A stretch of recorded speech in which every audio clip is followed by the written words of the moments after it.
Bonjour, bienvenue sur ma chaîne La Santé Végétale. Aujourd'hui, j'aimerais vous parler d'une plante qui fait partie de mon quotidien. Je l'utilise pour les soins capillaires, les brûlures et les démangeaisons. Il s'agit de l'aloe vera. Si comme moi vous avez hâte de découvrir ses multiples bienfaits, dont certains sont peu connus, continuez à regarder cette vidéo. Alors c'est parti!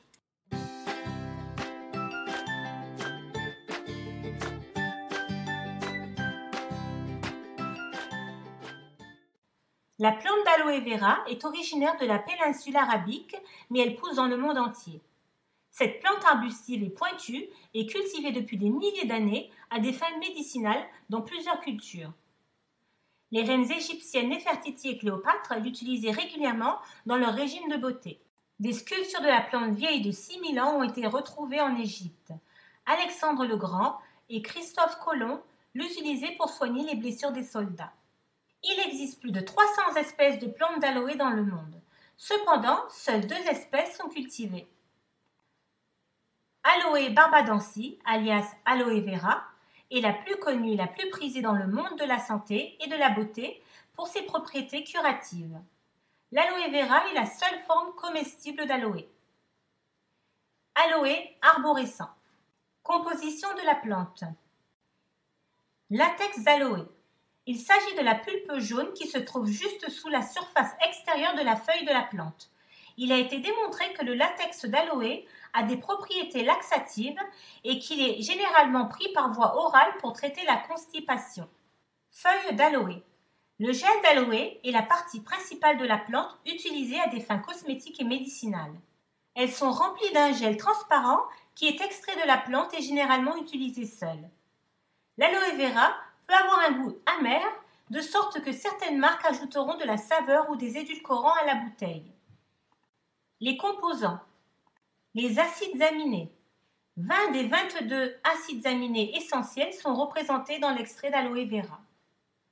L'aloe vera est composé de 4 acides gras, dont le cholestérol, campestérol, bêta-cysostérol et l'upéole, qui se sont avérés avoir des qualités anti-inflammatoires, antiseptiques et possèdent également des composants analgésiques.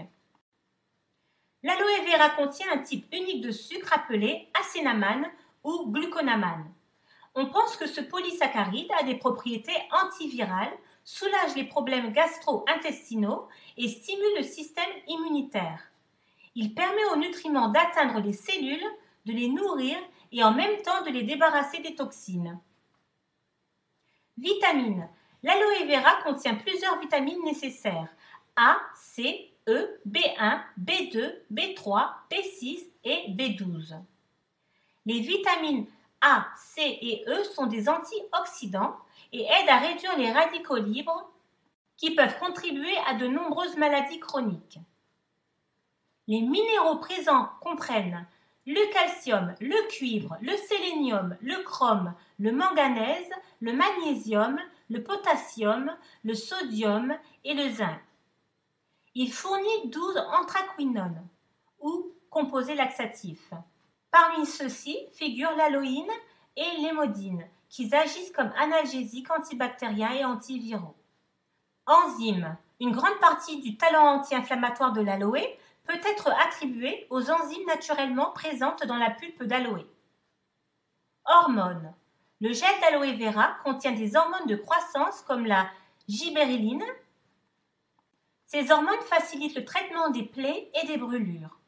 Les plaies traitées avec de l'aloe ont tendance à se cicatriser plus rapidement que celles qui s'en passent. L'acide salicylique naturellement trouvé dans la plante réagit lorsque la plante est blessée en l'empêchant de se dessécher, en l'aidant à cicatriser et en favorisant le développement de nouvelles racines. C'est donc pour cela que l'aloe vera fonctionne bien comme hormone d'enracinement naturel pour les boutures, car elle possède des propriétés antibactériennes, antifongiques qui vont protéger les boutures. L'aloe vera est alcalin. Un corps avec un pH acide est plus sujet aux maladies, donc il est important de maintenir un pH alcalin. C'est là qu'intervient la consommation de jus d'aloe vera. Son effet alcalin aide à équilibrer votre corps et combat l'inflammation, le rhume et une foulée d'autres problèmes. Action thérapeutique. Apaise la peau. L'aloe vera apaise les coups de soleil et les lésions cutanées en stimulant la production de collagène.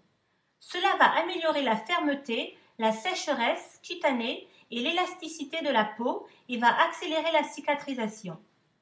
L'aloe contient également des composés appelés aloïne et anthraquinone qui ont des avantages anti-inflammatoires et antioxydants qui peuvent aider à soulager la douleur et favoriser la guérison.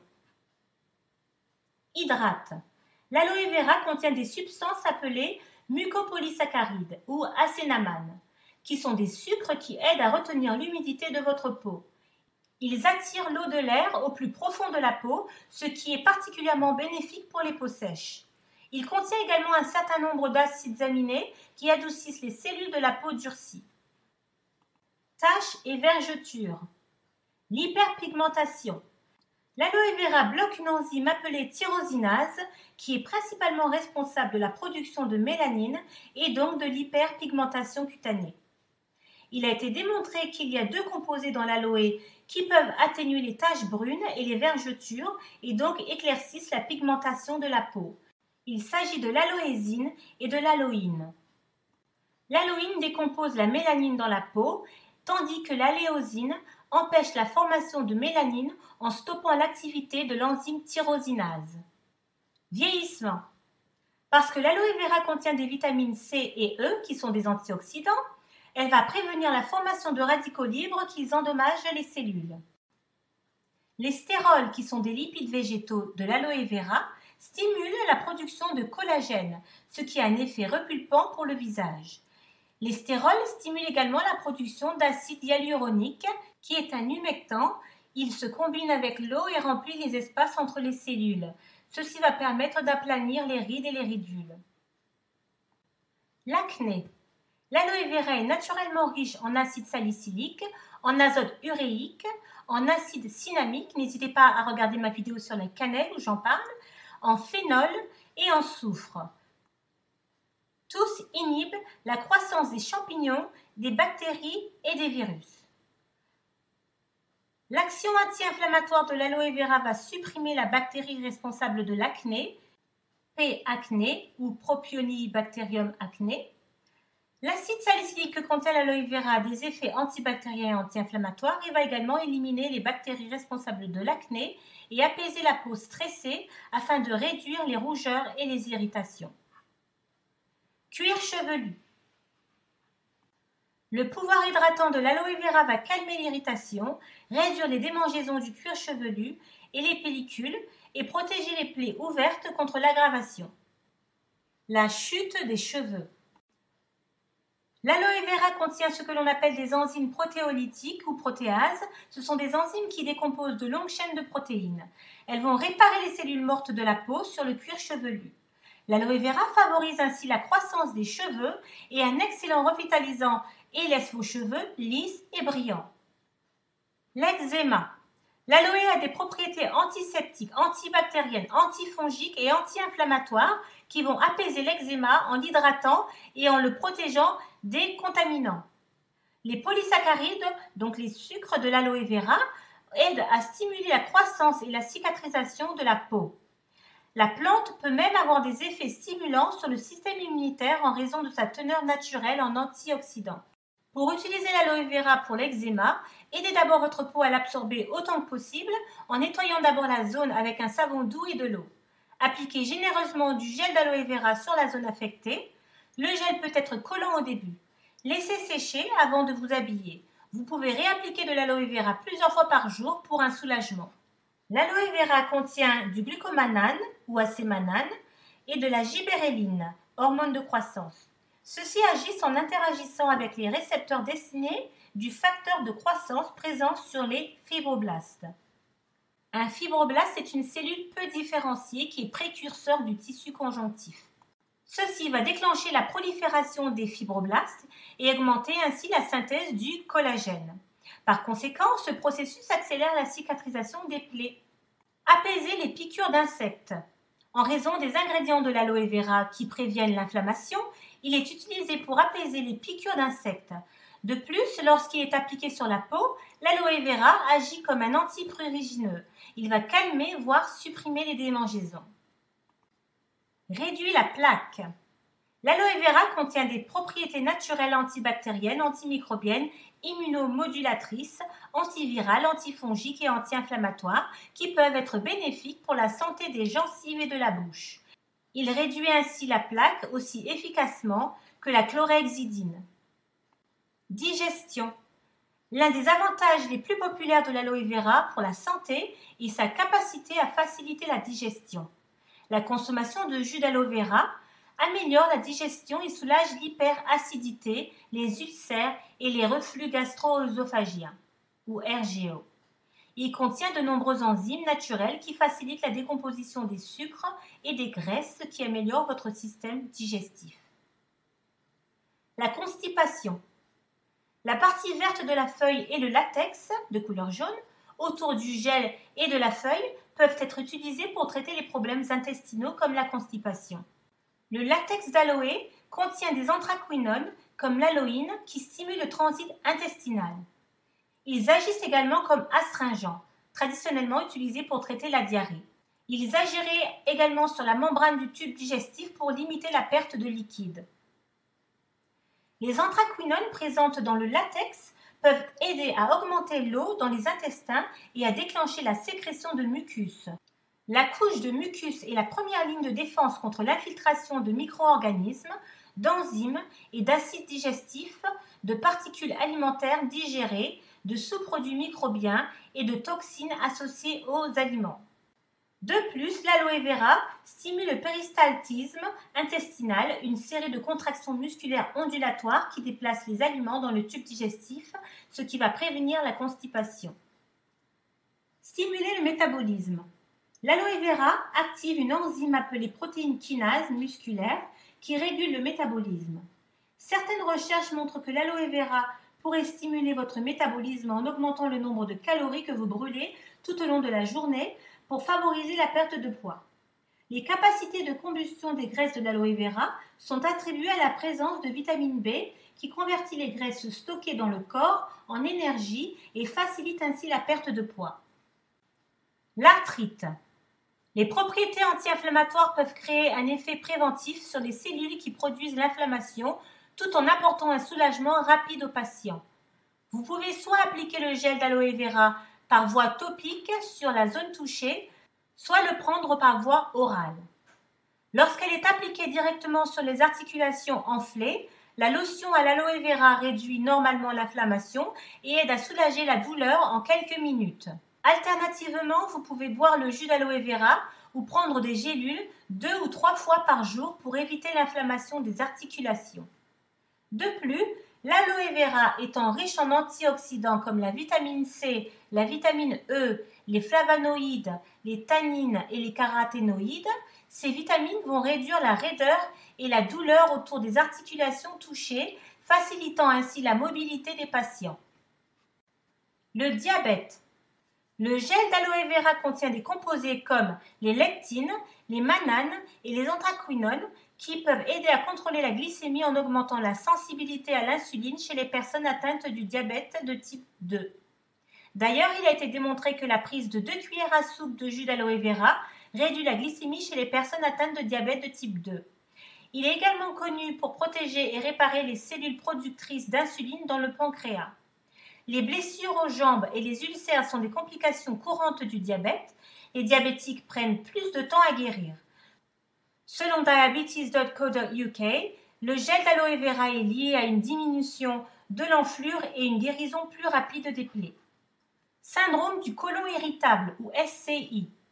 Cette plante a des propriétés anti-inflammatoires et peut avoir un effet apaisant sur d'autres symptômes qui accompagnent le syndrome du côlon irritable, comme la diarrhée, les douleurs abdominales et les crampes. Dans un essai de personnes atteintes du SCI qui buvaient du jus d'aloe vera, ont déclaré que certains de leurs symptômes s'étaient améliorés. Des personnes l'ont utilisé comme nettoyant intestinal pour les aider à soulager les signes du ballonnement et de flatulence. Brûlure d'estomac. Une étude récente a montré que le jus d'aloe vera peut réduire les symptômes de brûlure d'estomac sans aucun effet secondaire inconfortable. Le reflux acide chronique endommage l'œsophage au fil du temps et les propriétés anti-inflammatoires de l'aloe vera vont réduire la douleur et aider à apaiser un œsophage enflammé. Le gel, jus ou poudre d'aloe vera mélangé à de l'eau est utilisé. Buvez ce jus 20 minutes avant les repas pour aider à atténuer la sensation de brûlure dans le tube digestif et éviter les remontées acides. Santé oculaire.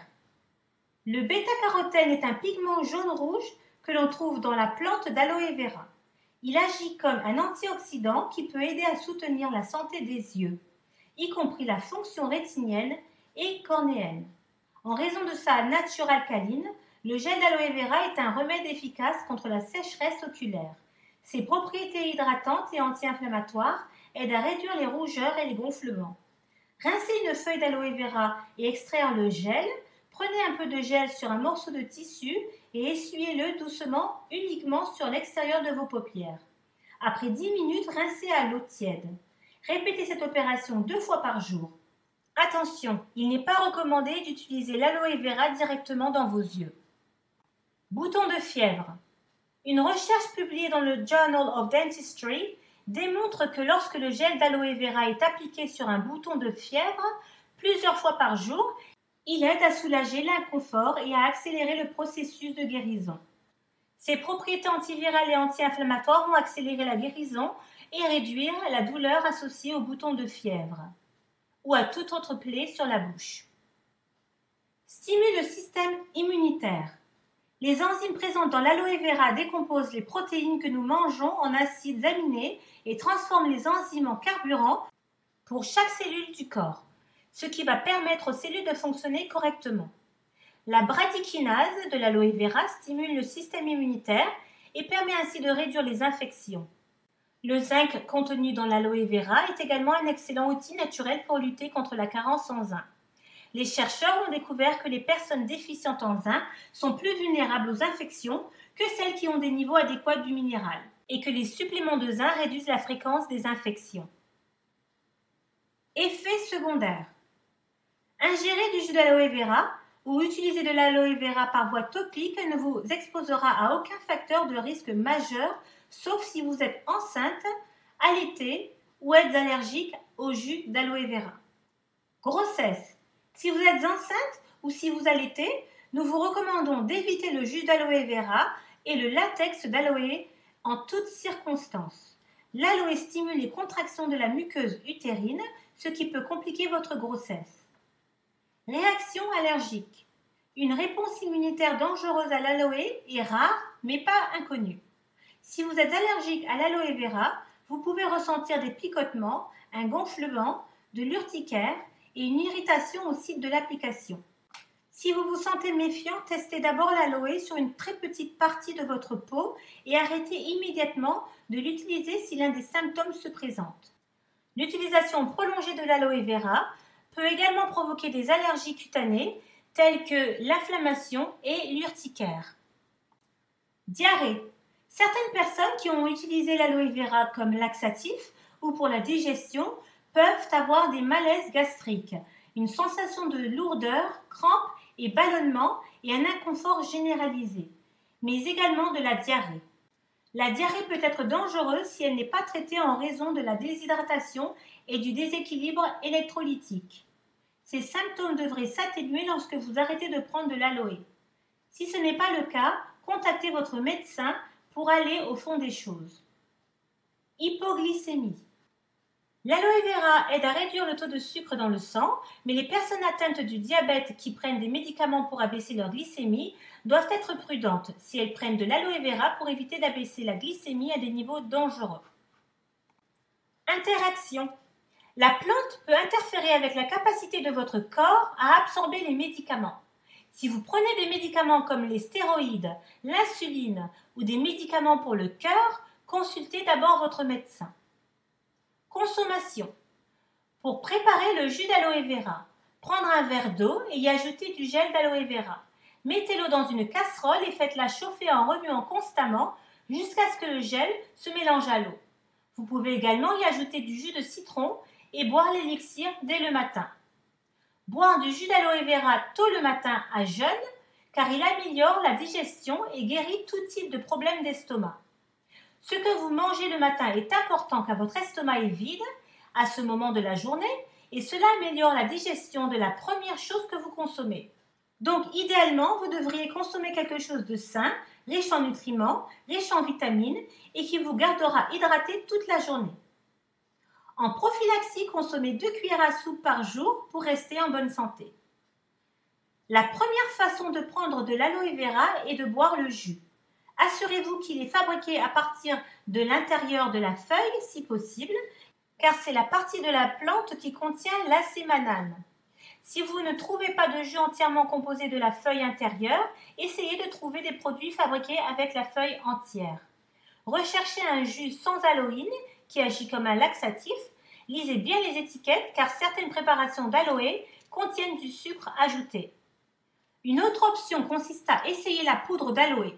Il s'agit d'une forme concentrée d'aloe vera dont l'aloïne a été retirée. Comme pour les autres formes d'aloe, assurez-vous qu'il est fabriqué à partir de la partie interne des feuilles ou de la feuille entière. La poudre a toujours le goût amer de l'aloe et il est donc préférable de la mélanger à autre chose.